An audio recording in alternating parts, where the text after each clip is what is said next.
Hello my dear students, in this lecture we will see topic numerical on special case, that is pure shear. We have to find complex stresses in this question, or we have to find principal stresses in this question.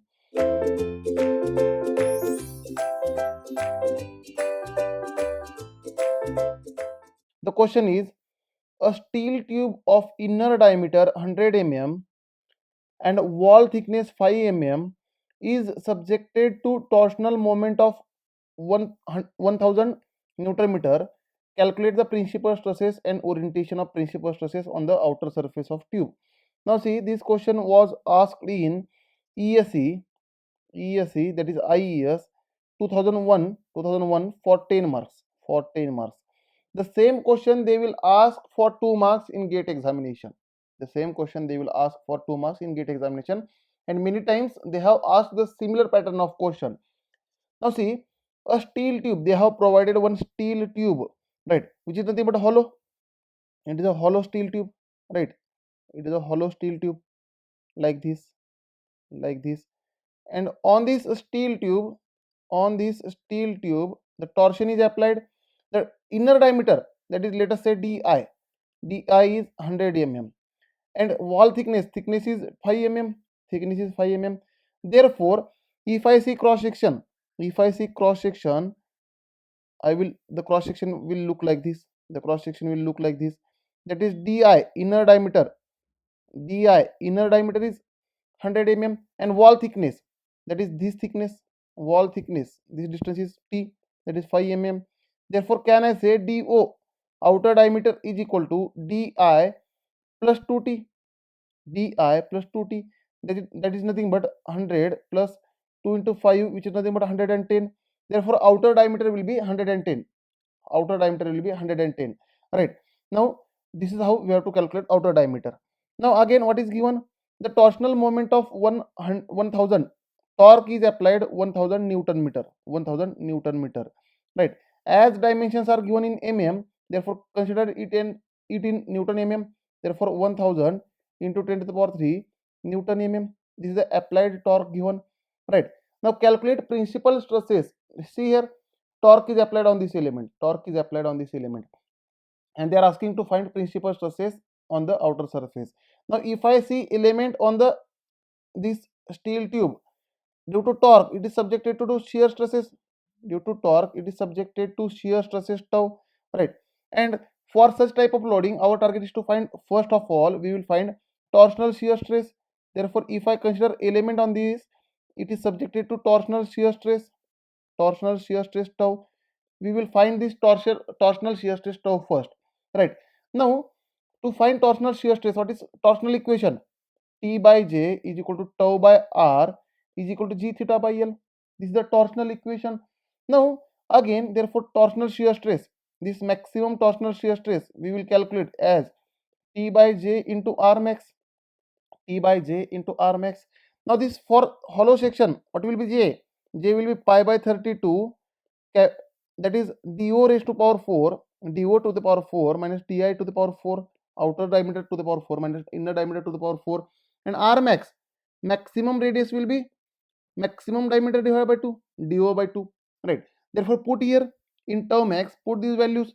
Therefore, tau max is equal to T divided by J. J is pi by 32, do power 4 minus di power 4, and into R is do by 2. Now, therefore, this tau max becomes, if this 32 goes up, 32t, this do divided by 2 pi, here do power 4. If I consider do power 4 common, then what will be in bracket? 1 minus di power 4 divided by do power 4. This is how we are getting calculation. Di power 4 divided by do power 4. Do power 4, if we consider common, therefore 2 and 32 will get cancelled. Here 16t will remain, and 1 do will get cancelled. Therefore, in denominator, pi do cube 1 minus, now this di divided by do, that is diameter ratio, inner diameter divided by outer diameter, is nothing but k. It is called diameter ratio.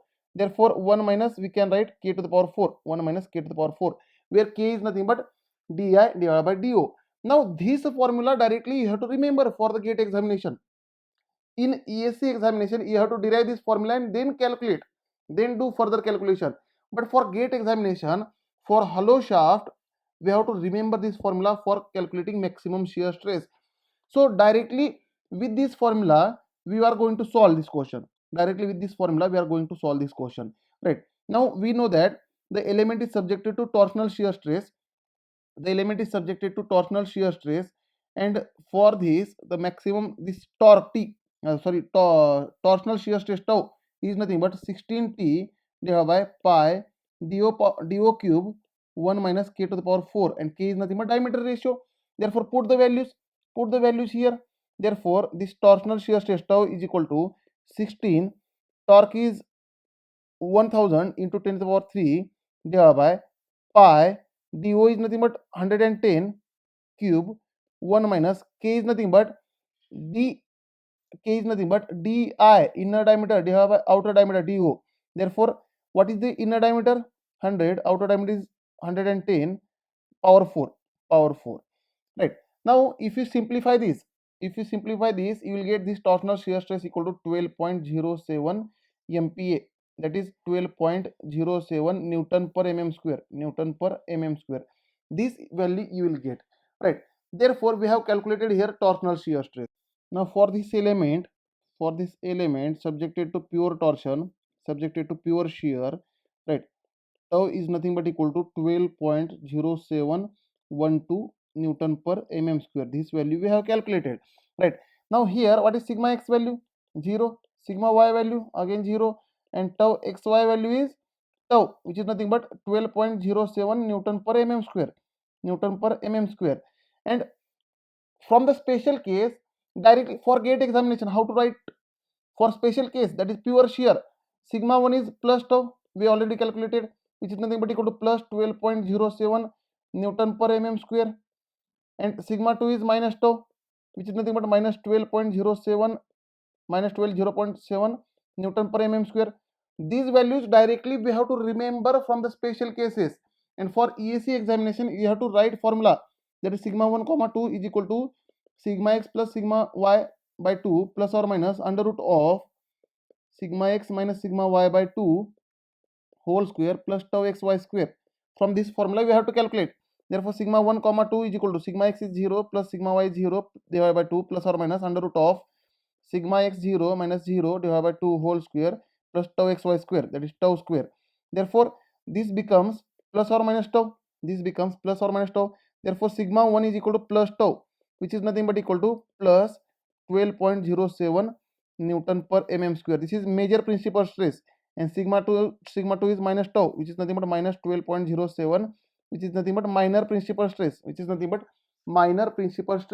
Now location, we have to find inclination of these principal planes.